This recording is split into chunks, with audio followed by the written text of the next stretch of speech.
great to be with you again. Today, I thought I would share some of my paintings with you today. A quick disclaimer. I will go into discussion about anxiety, depression, OCD, mental illness in general, as well as just some generally more difficult topics. If that is something that is unpleasant for you, you do not need to continue in watching this. Take care of yourself, and know that you are loved and you are special. If you would like to continue in watching this and experiencing this art, welcome. I'm glad you're here. I have a big cup of black coffee, which is my all-time favorite beverage. Just completely dark coffee with no creamer, no sugar, just coffee as it is, straight up and honest and to the point. I love black coffee.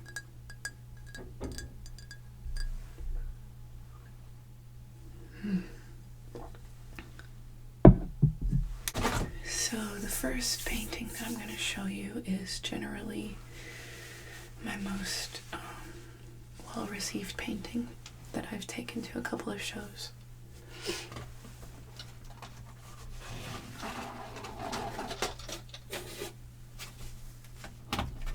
This painting is called Dandelioness.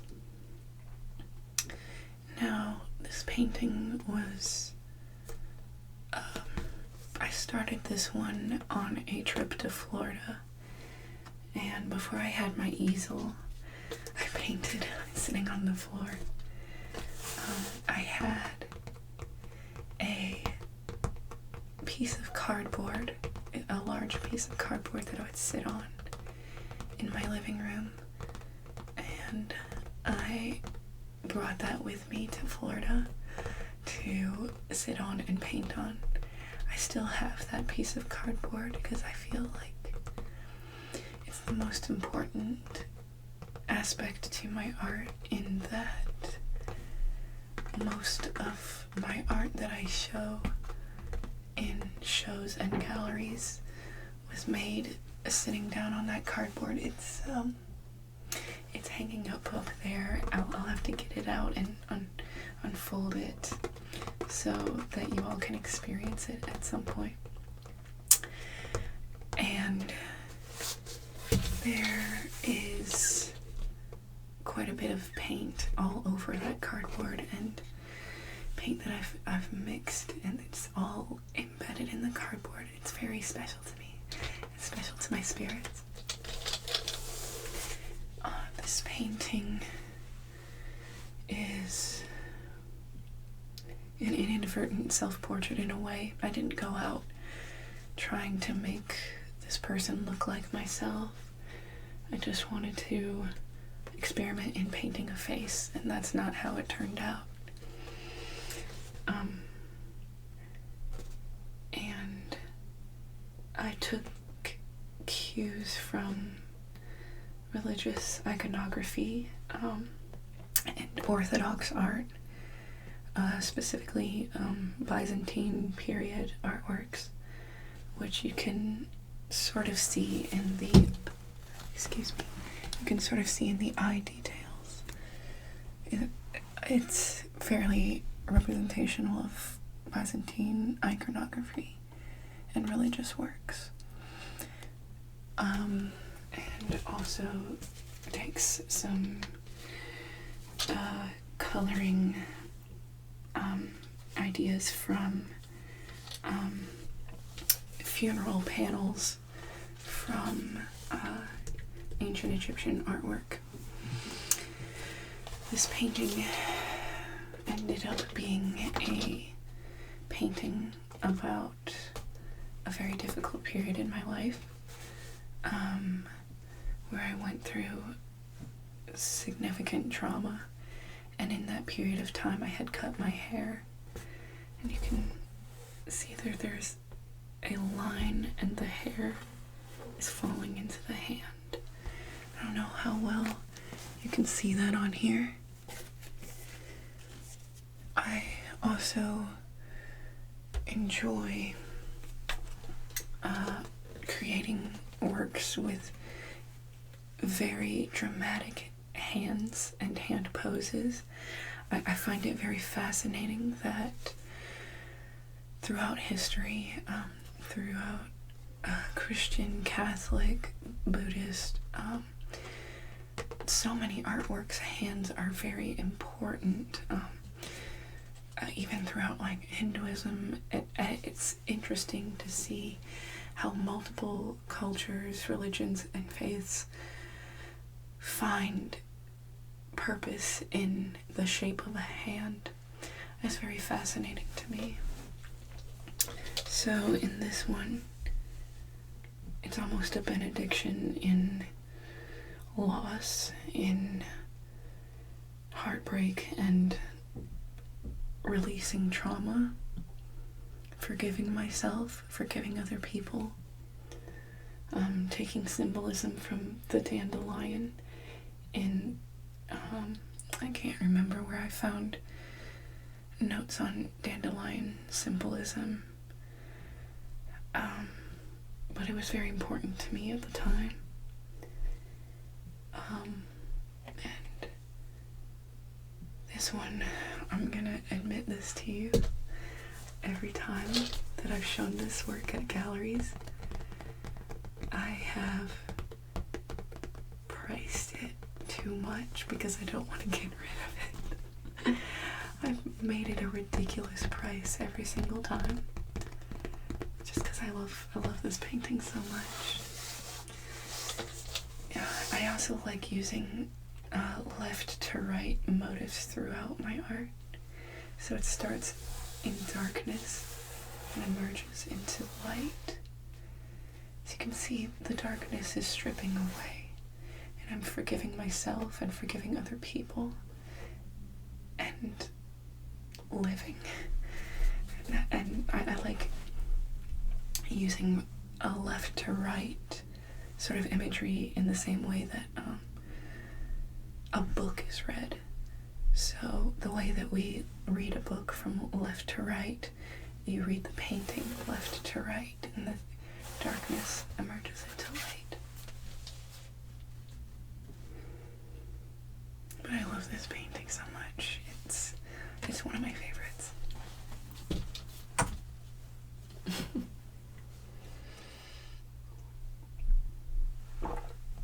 Okay. The next painting I'd like to share with you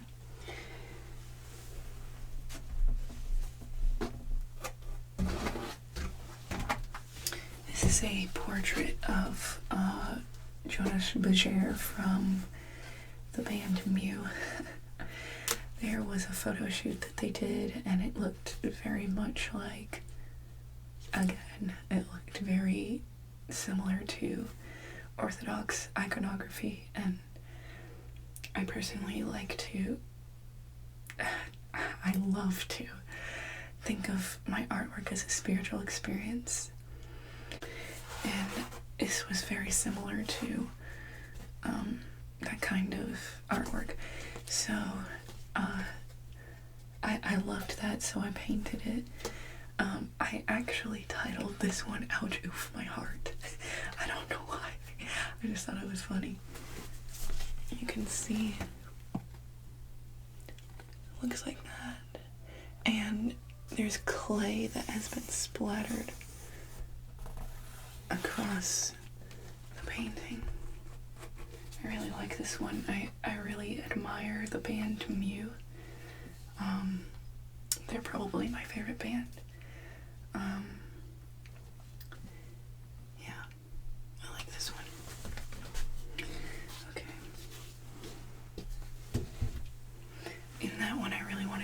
there's like an encaustic kind of feel for the paint, even though I did that one in acrylics, so it just has more texture and it's less realistic, I suppose, but more textured, more feeling. Sometimes when I paint people, I don't necessarily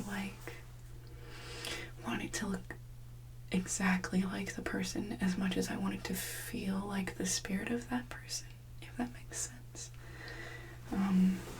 As if I wanted something realistic, I feel like I could take a photograph, and I think that photography in and of itself is a beautiful art form that is far beyond anything that I can do with a camera. I love like beautiful photography, but I feel like with painting, creating an image to look exactly like a photo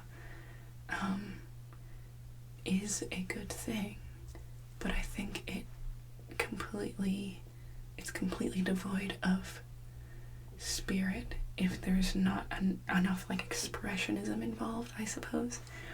That is not to say that hyperrealism is bad. I'm just not a fan. I don't know. Speaking of that, there's this painting.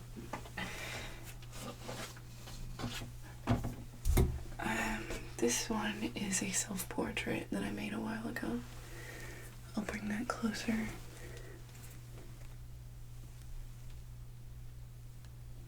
So, this one is a self-portrait in acrylics, ink, pencil, pen,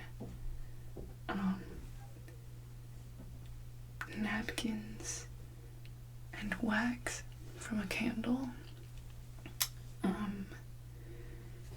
and some soap that you can see kind of bumpy along that. Yeah, so there have been instances where I've had self-doubt in my work. I still do have self-doubt. I do struggle with that, and especially with depression, anxiety, and just how I view myself. And this is just kind of how I see my face, is a bit awkward, I guess. But I still painted myself in a manner that I feel is a beautiful image of myself. This painting is about hyperrealism in art. I primarily work in a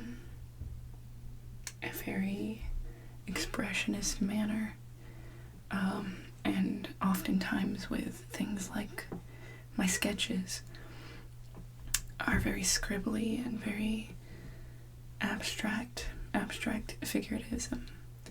And this one takes a lot of notes from Impressionism and I can't pronounce it, Coloisism.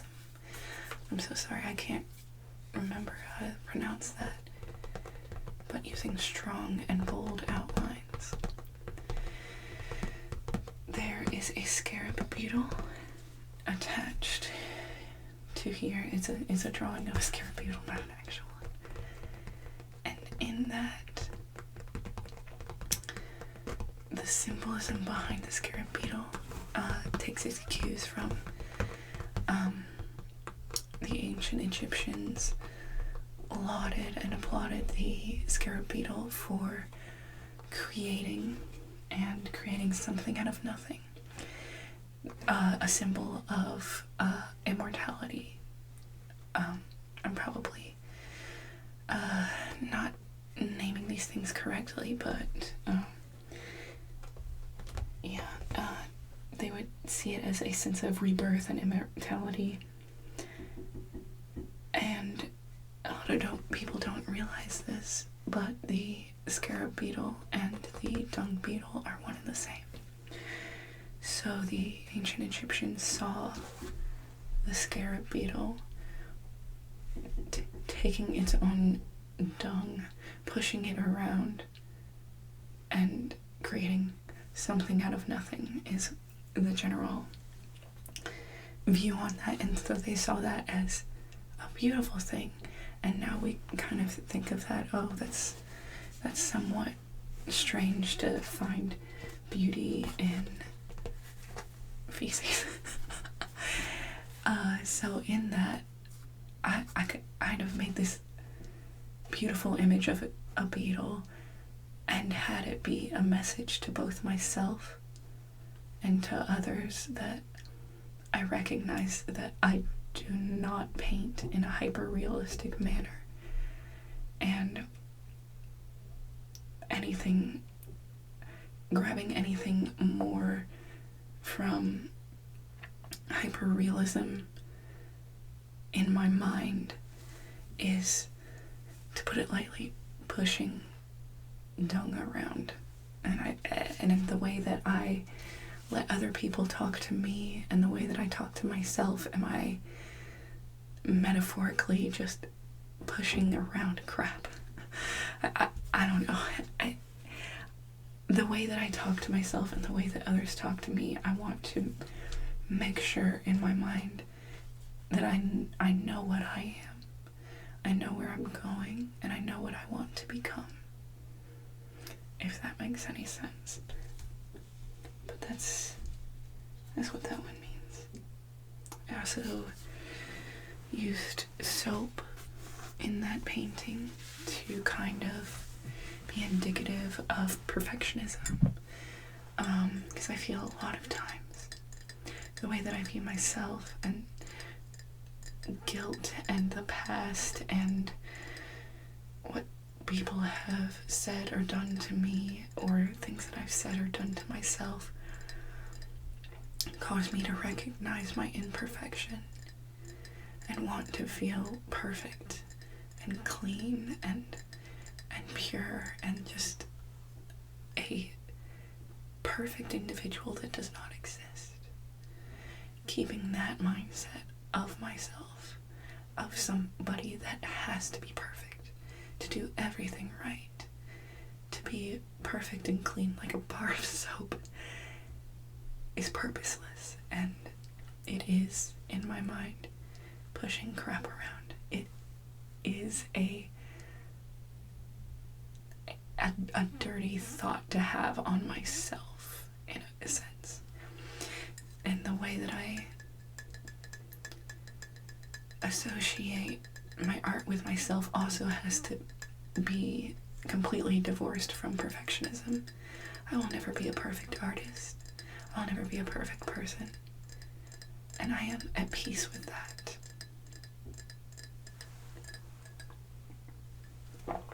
Okay. The next painting.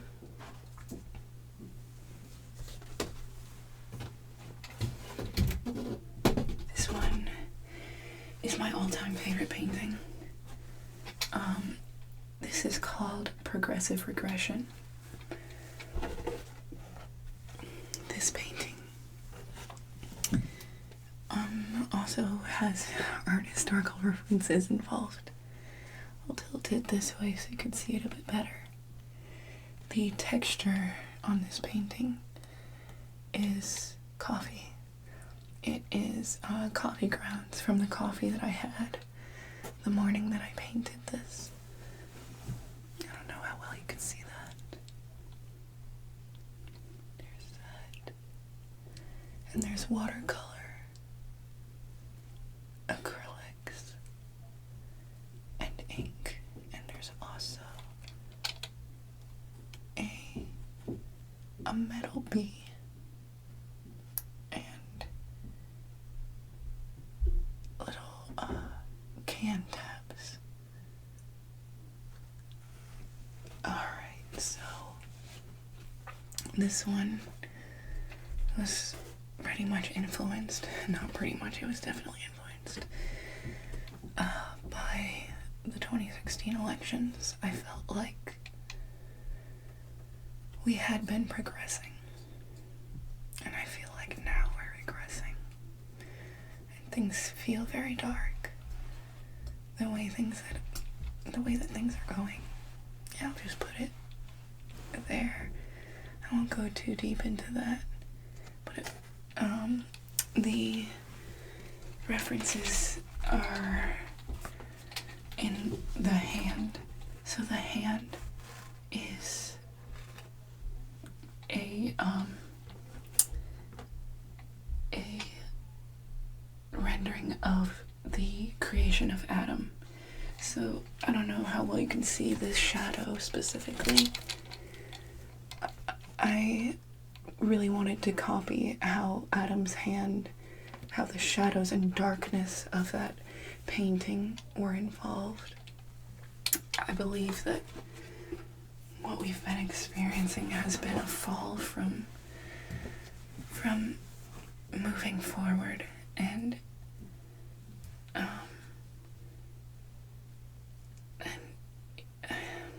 I don't want to go too deep into that. I'll leave it there. But yeah, this piece was also influenced by one of my favorite artists, Anselm Kiefer. Brilliant artist, one of the best artists that is working today, and the way that he has just for years created artworks that is just a sting to the heart when you look on it is something I one day hope to be able to achieve. One of my favorite paintings by him is a triptych that I go see every once in a while, just to go sit in front of it and cry and feel the pain and anguish and hope that is in that painting. It's an untitled triptych, and in that large-scale triptych there's a lot of texture, and I really wanted to try and match that texture. Well, this is much more colorful. I did try to take cues from his excellent work. I think the best teacher for art is other artists and looking at other artists' work. That is probably my favorite painting. I hope to one day be able to paint something better than that. This one is called The Drowning Girl. This is one of the first paintings that I made when I started taking painting more seriously. I would paint every once in a while, not too long ago, and in meeting my husband, he convinced me that I needed to do what I loved and share that with people. And since then, I've shared my work in multiple shows and galleries, and I hope to continue sharing my art. I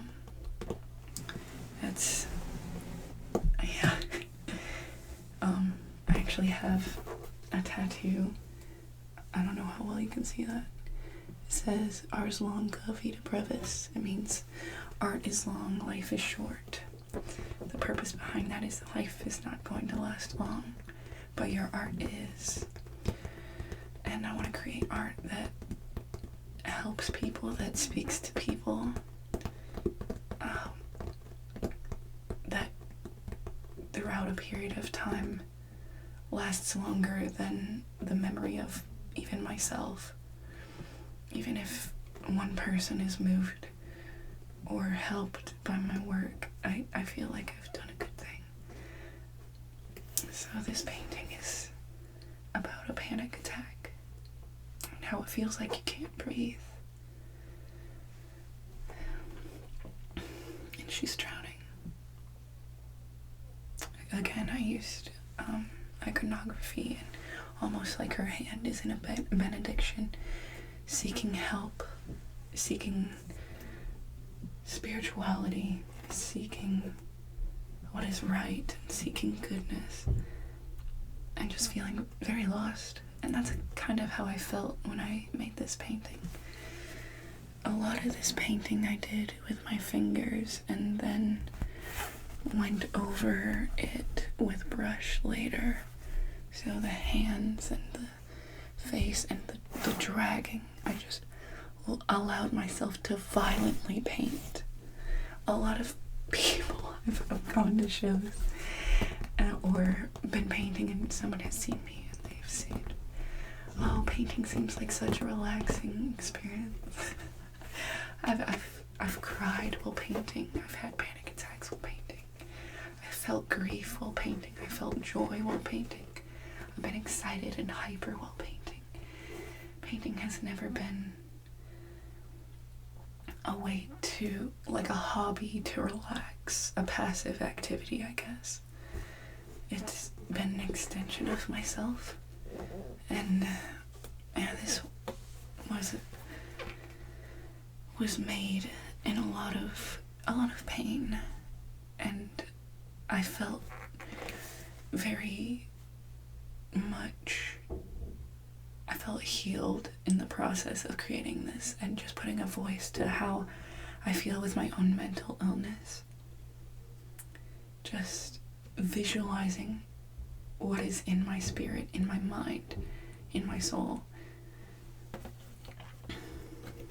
That was a very difficult time in my life when I painted that, and I was coming out of a lot of things, emerging from a very dark place. And I think this painting helped me heal in that. Okay. The last work on large-scale work that I'll share with you, I'm very proud of.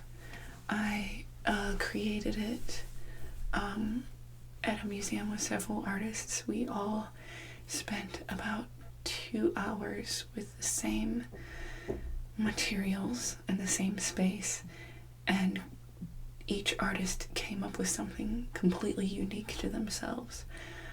I love so much being with other artists and communing with like-minded creatives. I feel like that's where I'm the most inspired, is having coffee, tea, beer, or wine with another artist or community of artists and just talking about nothing and everything at once. Just, I love that so much, talking about things that we've read, things that influence our life and our work, whether that like delves into like various theologies, whether that delves into psychology. Art covers such a myriad of things that just beg to be spoken on and spoken of and painted and drawn and written. And yeah, so that's what this next piece is. A product of being in that space.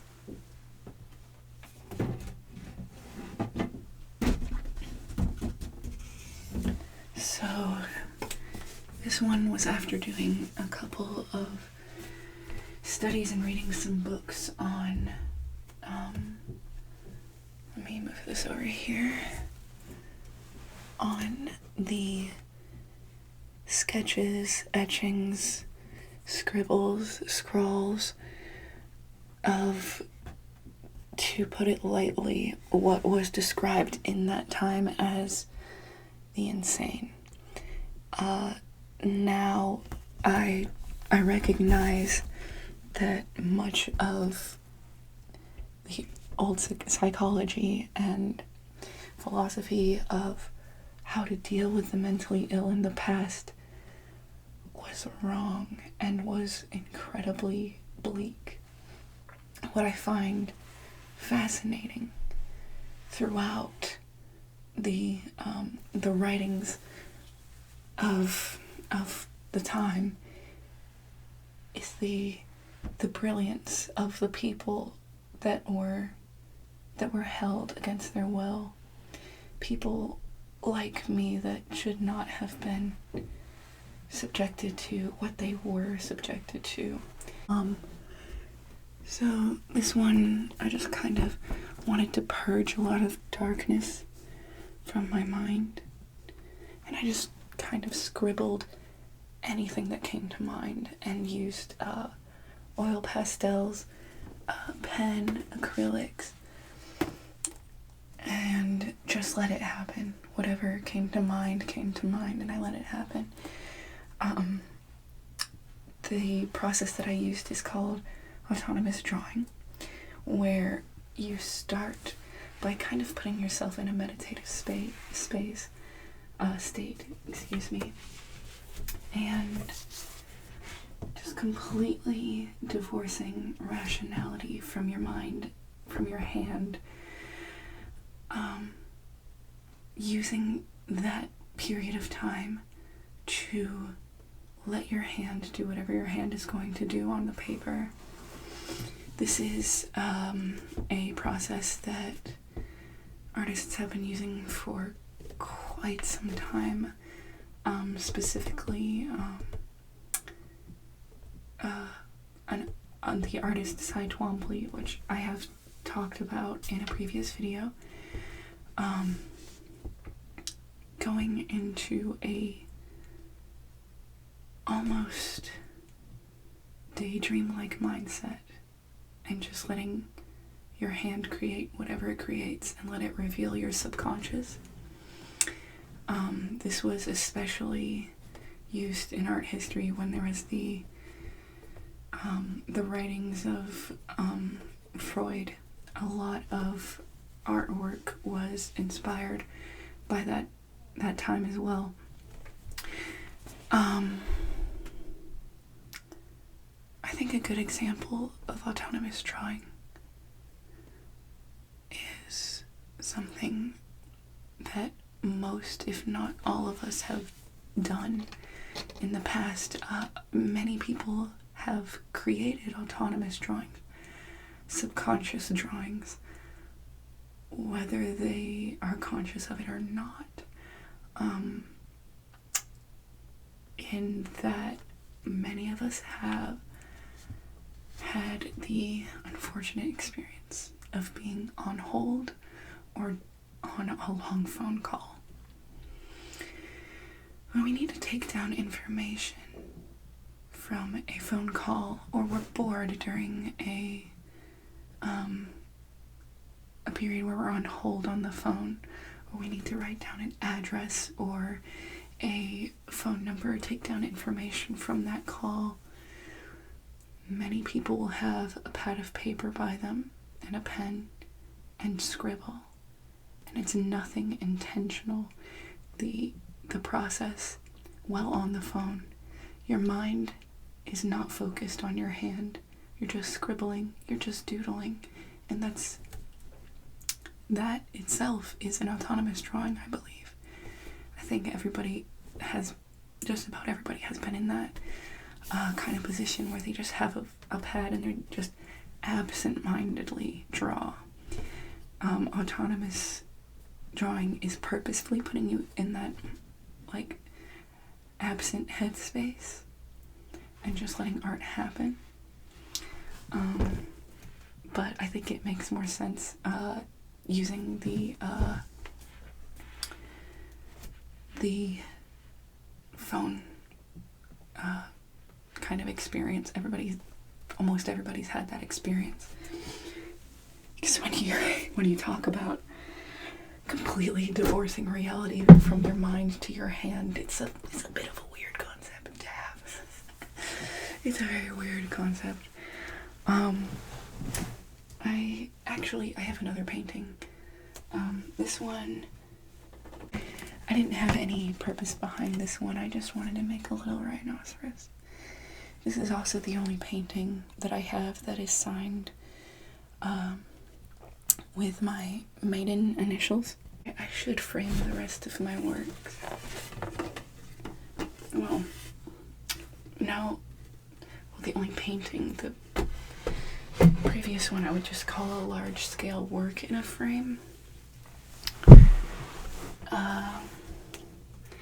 So that's all that I have right now. I have so many other paintings that, but those ones are just among my favorites. I hope that you enjoyed it and that this gave you cause to relax and enjoy some pieces. Thank you so much for joining me.